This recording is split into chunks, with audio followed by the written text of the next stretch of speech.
दोस्तों हम middle class लोग वैसे तो जिंदगी भर बचत करते रहते हैं, पाई पाई जमा करने की कोशिश करते हैं सो दैट हमारी जो सेविंग्स हैं वो बुरे वक्त में काम आ सकें या मुस्तकबिल में जो है हमारे माली हालात बेहतर हो जाएं। लेकिन जिंदगी में कुछ मौके ऐसे आते हैं जब हम पैसा ऐसे बहाते हैं जैसे कि हमें पैसे की जरूरत ही नहीं। तो 3 ऐसी कॉमन जगह हैं जहां पर हमारा मिडिल क्लास तबका जो है वो अंधाधुंध पैसा जाया कर देता है। वो कौन सी हैं आइए बताता हूँ। शादी खाना आबादी। मिडिल क्लास लोगों की शादी उनके लिए एक्चुअली बर्बादी बन जाती है जब मूवी, लहंगे, वेडिंग शूट्स, रंग बिरंगे खाने, फर्नीचर, आतिशबाजी, लाइटिंग और सूट केसेस की भरमार होगी तो बर्बादी तो होगी ना। इसलिए सादा निकाह और वलीमे को प्रमोट कीजिए और अपना और लड़की वालों का जीना हराम मत कीजिए सिर्फ और सिर्फ लोगों या रिश्तेदारों को इम्प्रेस करने के लिए। नंबर 2 है ऑनलाइन शॉपिंग। जो खाना या कपड़े वगैरह आप बाहर से ऑनलाइन मंगवाते हैं वही आप लोकल रेस्टोरेंट या शॉप्स वगैरह पर सस्ते में खरीद सकते हैं। ब्रांड्स, शो ऑफ और जैली स्टेटस बनाने के चक्कर में अपना ढेर सारा पैसा आप लोग जाया कर देते हैं।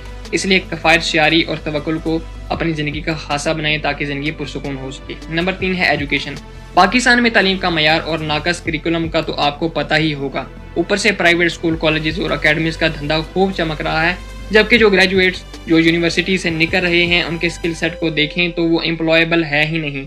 इसलिए गवर्नमेंट अदारों में भी आपका बच्चा पढ़कर एक अच्छा स्कोर ले सकता है अगर आपकी सपोर्ट उसके साथ है। तो इन बातों पर गौर जरूर कीजिएगा, इसमें आपका ही भला है। वीडियो देखने का शुक्रिया। खुदा हाफिज।